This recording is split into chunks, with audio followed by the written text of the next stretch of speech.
hirap sa tinubos niyang bayan. Nagpupuring mga hinirang, masayang nagdiriwang.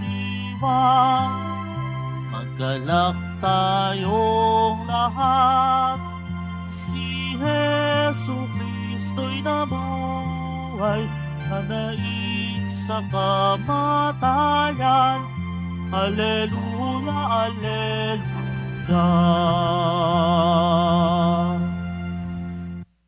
Simulan po natin ang pagdiriwang sa ngalan ng Ama at ng Anak at ng Espiritu Santo. Amen. Ang pagpapala ng ating Panginoong Jesucristo, ang pag-ibig ng Diyos Ama, at ang pagkikipagkaisa ng Espiritu Santo, naway sumainyong lahat. At sumayo rin. Mga kapatid, tayo pong lahat ay nagkakatipon bilang isang mag-anak ng Diyos sa pagdiriwang ng banal na Eukaristiya. At upang tayo po ay maging karapat-dapat gumanap sa banal na pagdiriwang na ito, alalahanin po natin ang ating mga pagkukulang at nagawang pagkakasala, at buong kababaang loob po tayong humiling ng awa at pagpapatawad mula sa Diyos.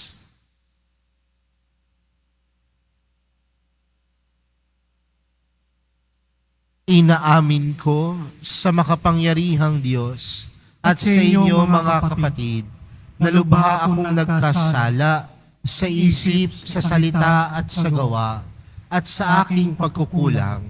Kaya isinasamo ko sa mahal na Birheng Maria, sa lahat ng mga anghel at mga banal, at sa inyo mga kapatid, na ako'y ipanalangin sa Panginoong ating Diyos.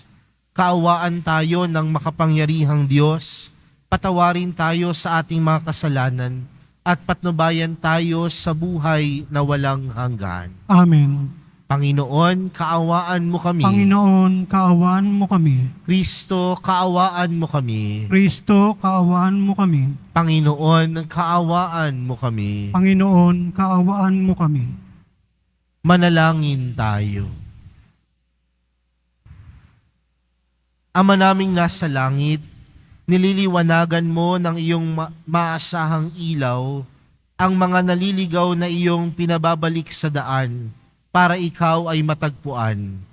Ang mga kabilang sa nananalig sa iyong anak ay pagkalooban mong makapagwaksi sa tanang salungat sa ngalang Kristiyanong sa iyo'y tinanggap, upang ito ay talagang mapangatawanang ganap sa pamamagitan ni Jesucristo kasama ng Espiritu Santo, magpa sa walang hanggan.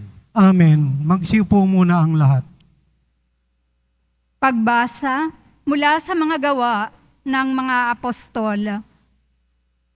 Noong mga araw na iyon, pinagpala ng Diyos si Esteban at pinuspos ng kapangyarihan. Ano pat gumawa siya ng maraming himala at kababalaghan sa harapan ng madla.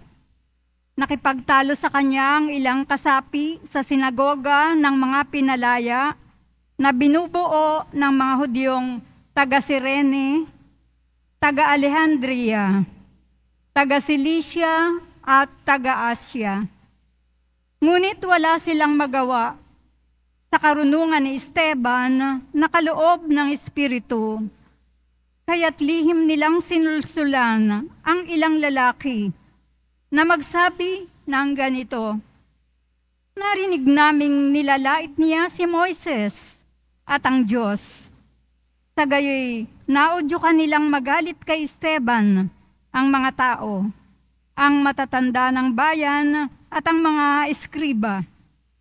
Siya'y sinunggaban nila at iniharap sa Sanhedrin, at nagharap sila ng mga bulaang saksi laban kay Esteban.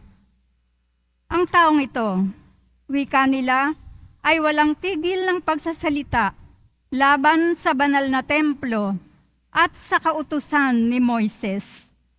Narinig naming sinasabi niya na ang templo'y gigibain nitong Jesus na taga Nazaret na ito, at papalitan ang mga kaugaliang ipinamana sa atin ni Moises.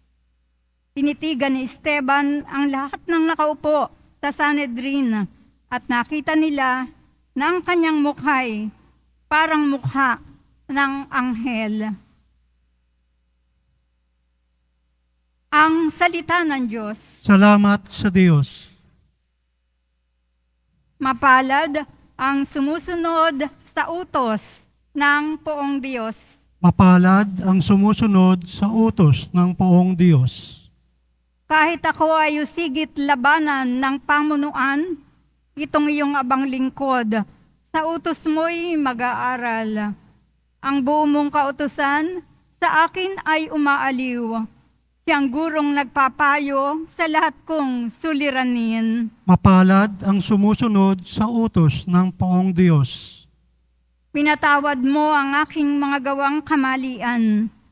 Ituro mo sa lingkod mo ang tuntunin mo at aral. Ang lingkod ay turuang masunod ang kautusan. Sa utos mong mapangakit, ako na may mag-aaral. Mapalad ang sumusunod sa utos ng poong Diyos. Sa landas na di matuwid, huwag mo akong babayaan. Pagkat ikaw ang mabuti, ituro ang iyong aral. Ang pasya ko sa sarili, ako'y maging masunurin. Sa batas mo, ang pansin ko, ay doon ko ibabaling. Mapalad ang sumusunod sa utos ng poong Diyos. Magsitayo na ang lahat.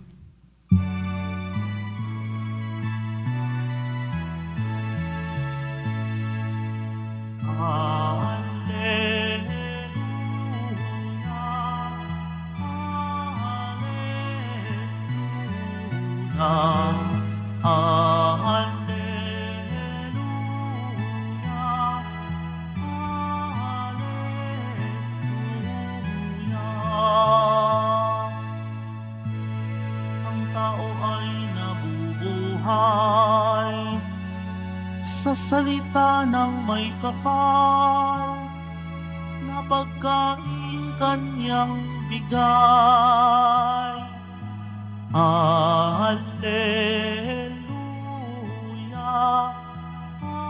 Alleluia,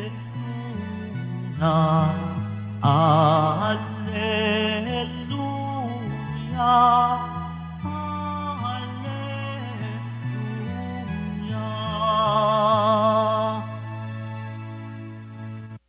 Sumainyo ang Panginoon. At sumayo rin. Ang mabuting balita ng Panginoon ayon kay San Juan. Papuri sa iyo, Panginoon. Kinabukasan, nakita ng mga taong nananatili sa ibayo ng lawa na naroon pa ang isang bangka. Alam nilang si Jesus ay hindi kasama ng mga alagad, sapagkat ang mga ito lamang ang sumakay sa bangka at umalis. Dumating naman ang ilang bangkang galing sa Tiberias at sumadsad sa lugar na malapit sa kinainan nila ng tinapay, matapos magpasalamat ang Panginoon. Nang makita ng mga tao na wala na roon si Jesus, ni ang kanyang mga alagad, sila'y sumakay sa mga bangka at pumunta rin sa Capernaum upang hanapin si Jesus. Nakita nila si Jesus sa ibayo ng lawa at kanilang tinanong, "Rabay, kailan pa kayo rito?" Sumagot si Jesus, "Sinasabi ko sa inyo, hinahanap ninyo ako hindi dahil sa mga kababalaghang nakita ninyo, kundi dahil sa nakakain kayo ng tinapay at nabusog. Gumawa kayo hindi upang magkaroon ng pagkaing nasisira, kundi upang magkaroon ng pagkaing hindi nasisira at nagbibigay ng buhay na walang hanggan. Ibibigay ito sa inyo ng Anak ng Tao, sapagkat siya ang binigyan ng kapangyarihan ng Diyos Ama." Kaya't siya'y tinanong nila, "Ano po ang dapat naming gawin upang aming maganap ang kalooban ng Diyos?" Ito ang ipagagawa sa inyo ng Diyos. Manalig kayo sa sinugo niya. Tugon ni Jesus. Mga kapatid, ang mabuting balita ng Panginoon. Pinupuri ka namin, Panginoong Heso Kristo. Magsiupo muna tayong lahat. Magandang tanghali po sa inyong lahat. Pakibati nga po ang katabi ng magandang tanghali.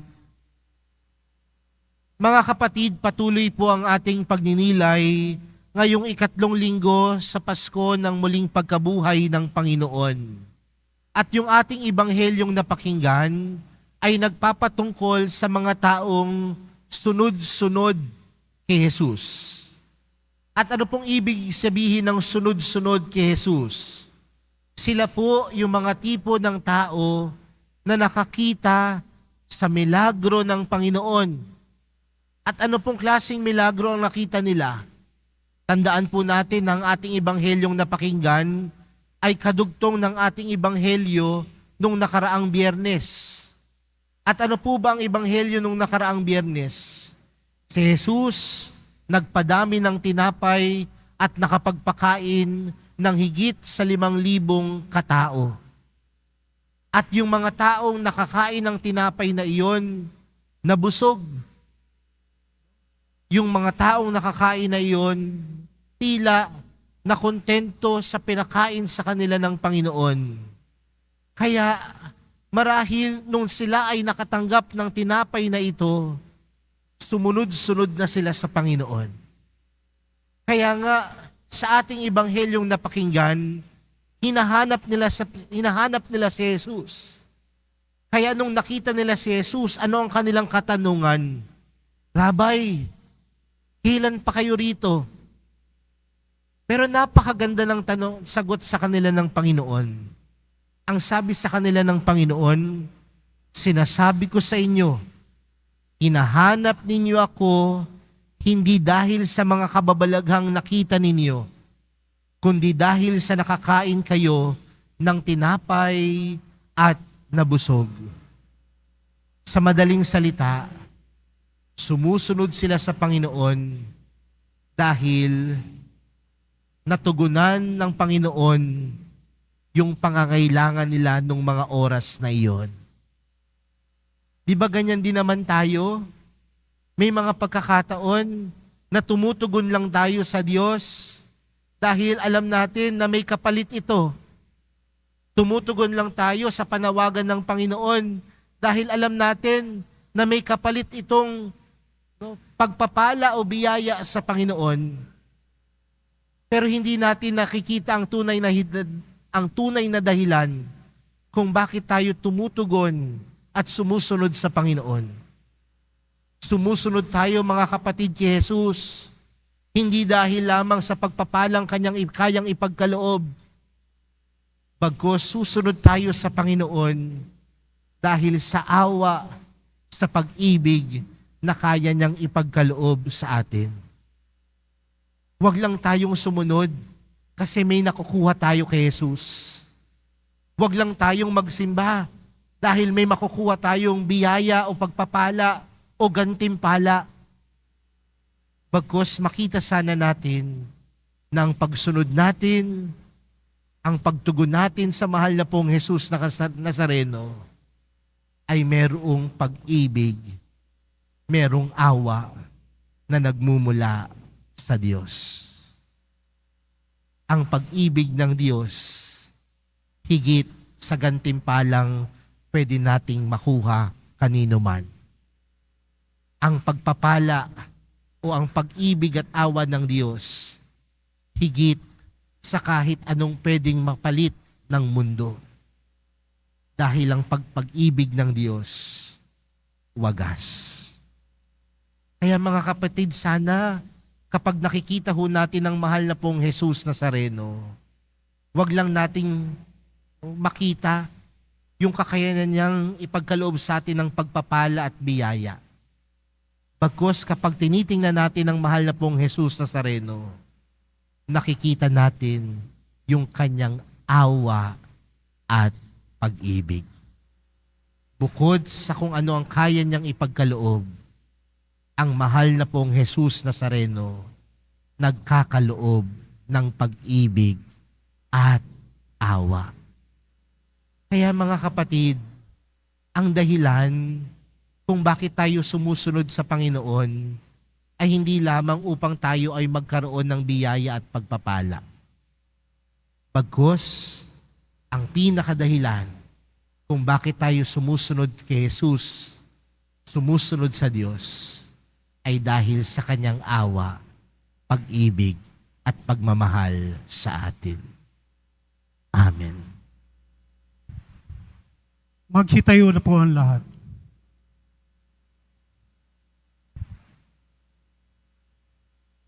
Minamahal kong mga kapatid, ang Diyos Ama lamang ang makatutugon sa pagkagutom ng puso at espiritu. Kahit ilapit natin sa Kanya ang ating mga pangangailangan, ang atin pong panalangin, panatilihin mo ang aming espiritu, O Panginoon. Panatilihin mo ang aming espiritu, O Panginoon. Ang simbahan naway pukawin sa mga kasapi nito ang pagkagutom at pagkauhaw sa tinapay ng buhay na walang hanggan. Manalangin tayo. Panatilihin mo ang aming espiritu, O Panginoon. At tinawang maunawaan na ang mga kinasasabikan ng ating puso ay hindi matutugunan sa pamamagitan ng paghahanap ng makamundong tagumpay o kaginhawahang dulot ng mga material na bagay. Manalangin tayo. Panatilihin mo ang aming espiritu, O Panginoon. Ang mga nagsasayang ng kanilang panahon sa paghahanap ng kaligayahan sa maling paraan, naway matagpuan ang tamang daan ng buhay. Manalangin tayo. Panatilihin mo ang aming espiritu, O Panginoon. Ang mga may sakit, naway makatanggap ng ginhawa at paglingap mula sa mga nangangalaga sa kanila. Manalangin tayo. Panatilihin mo ang aming espiritu, O Panginoon. Ang mga namayapa naway makaisa ni Kristo sa bagong buhay na hatid ng muling pagkabuhay. Manalangin tayo. Panatilihin mo ang aming espiritu, O Panginoon. Ama naming makapangyarihan, ipinagkaloob mo sa amin ang tinapay mula sa langit bilang pagkain para sa aming paglalakbay. Patnubayan mo ang aming mga hakbang patungo sa daan ng katarungan at kapayapaan. Hinihiling namin ito sa pamamagitan ni Kristo na aming Panginoon. Amen. Magsiupo muna ang lahat.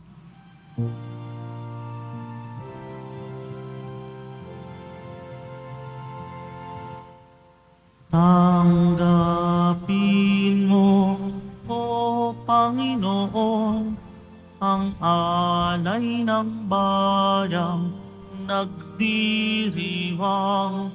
Puhunan mong bigay ang alak at tinapay, handog ng pagkabuhay.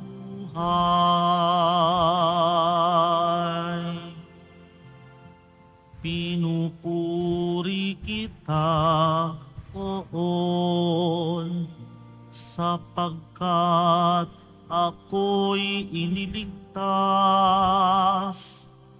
Mga kaaway di makuhang matuwa mula sa libingan.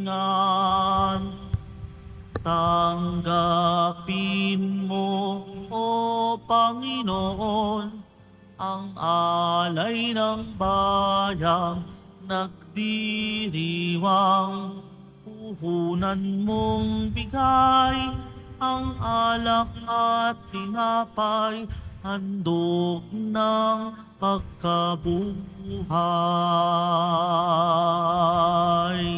Magsitayo na po ang lahat.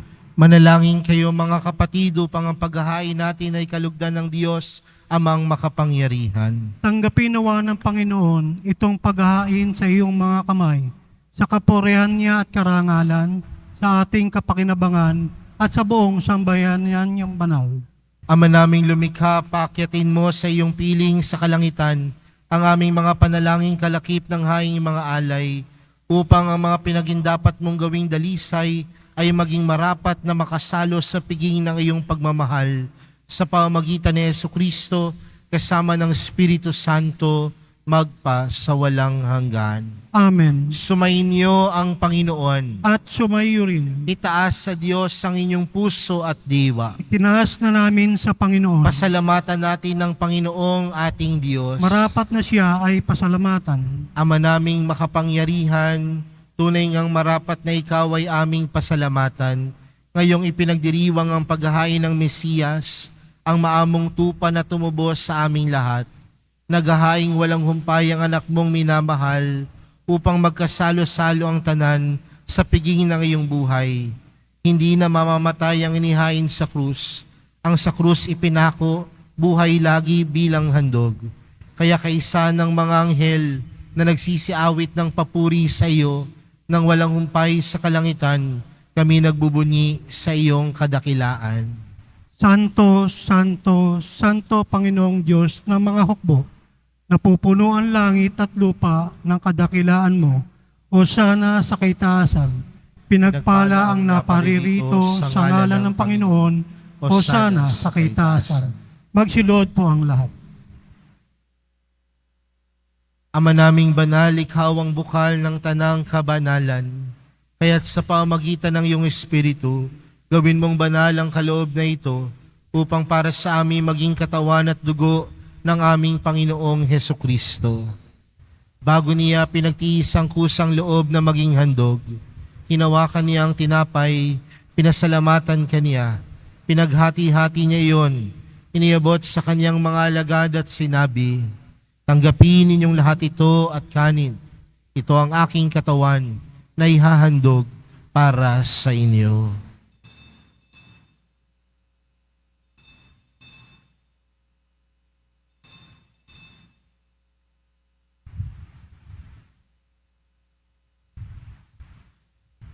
Gayon din naman noong matapos ang hapunan, hinawakan niya ang kalis. Muli kaniyang pinasalamatan. Iniabot niya ang kalis sa kanyang mga alagad at sinabi, "Tanggapin ninyong lahat ito at inumin. Ito ang kalis ng aking dugo, ng bago at walang hanggang tipan. Ang aking dugo na ibubuhos para sa inyo at para sa lahat, sa ikapagpapatawad ng mga kasalanan. Gawin niyo ito sa pag-alala sa akin."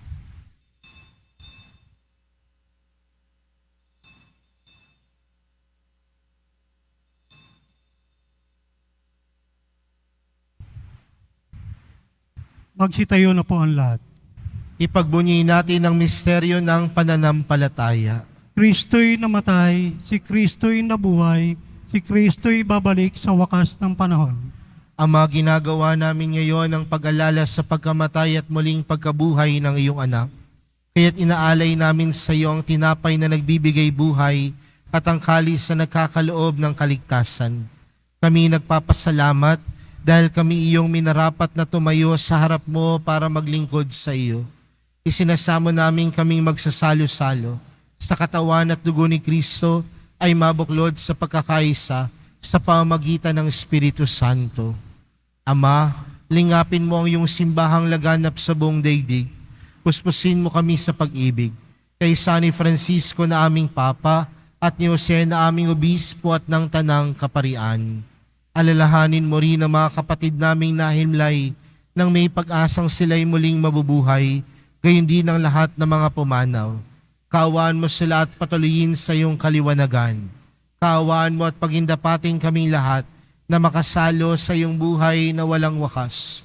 Kaysa ng mahal na Birheng Maria na ina ng Diyos, ng kabiyak niyang puso niyang si San Jose, kaysa ng mga apostol at ng lahat ng mga banal na namuhay dito sa daigdig ng kalugod-lugod sa iyo, may pagdiwang nawa namin ng pagpupuri sa ikararangal mo sa pamamagitan ng iyong anak na aming Panginoong Hesukristo.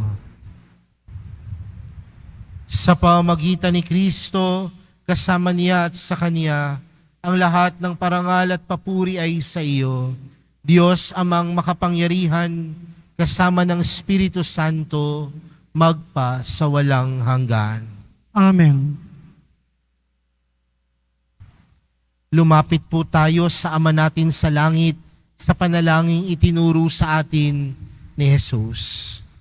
Ama namin, sumasalangit ka, sambahin ang ngalan mo, mapasa amin ang kaharian mo, sundin ang loob mo dito sa lupa para nang sa langit.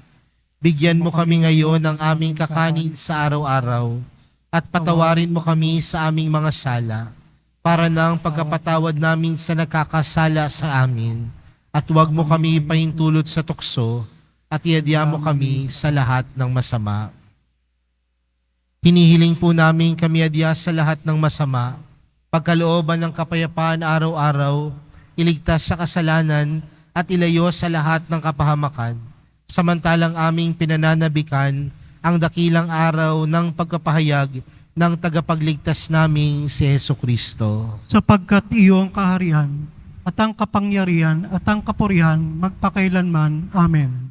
Panginoong Jesucristo, sinabi mo sa iyong mga apostol, kapayapaan ang iniwan ko sa inyo, ang aking kapayapaan ang ibinibigay ko sa inyo. Tunghayan mo ang aming pananampalataya at huwag ang aming pagkakasala. Pagkalooban mo kami ng kapayapaan at pagkakaisa ayon sa iyong kalooban, kasama ng Espiritu Santo, magpa sa walang hanggan. Amen. Ang kapayapaan ng Panginoon ay laging sumainyo. At sumayo rin. Magbigayan po kayo ng kapayapaan sa isa't isa.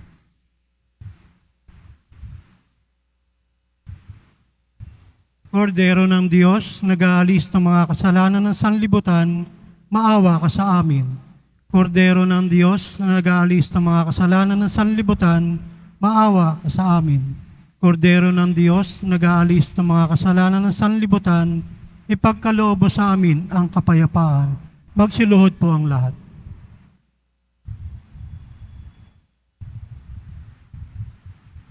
Narito si Jesus, ang Kordero ng Diyos. Siyang nag-aalis ng kasalanan ng sanlibutan. Mapalad ang mga inaaniyahan sa kanyang piging. Panginoon, hindi ako karapat-dapat na magpatuloy sa iyo, ngunit sa isang salita mo lamang ay gagaling na ako.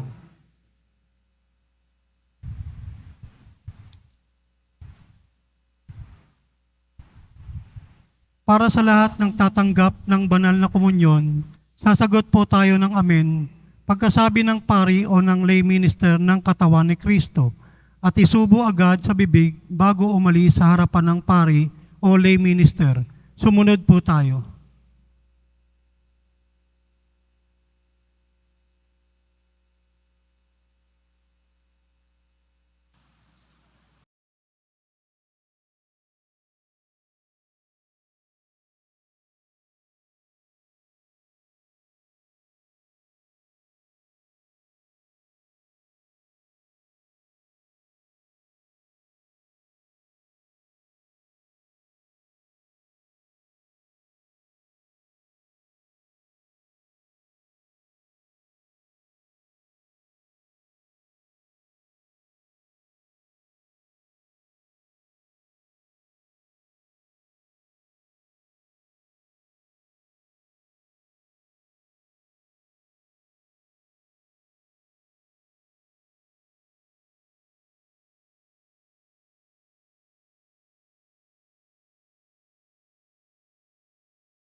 Magsitayo na po ang lahat. Manalangin tayo. Ama naming mapagmahal, kaming pinapagsalo mo sa pagkabuhay ng iyong anak, ay papakinabangin mong lagi sa kanyang lakas bilang bungang masagana ng dulot mong pagliligtas. Sa pamamagitan niya, kasama ng Espiritu Santo, magpa sa walang hanggan. Amen. Sumainyo ang Panginoon. At sumayo rin. Mahal na pong Jesus Nazareno, inihayag mo sa pamagitan ng krus ang walang maliw na pag-ibig ng Diyos sa sangkatauhan. Pakinggan mo ang kahilingan ng iyong angkan na nagsusumamos sa iyo.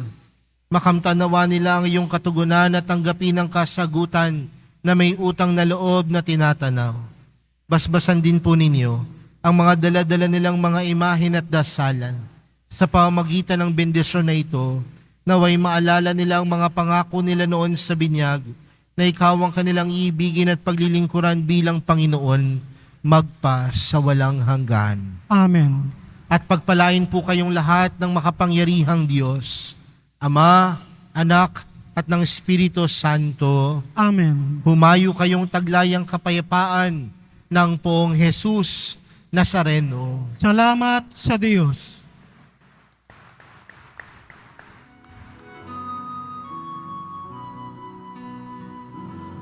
Nuestro Padre Jesus Nazareno, sinasamba ka namin.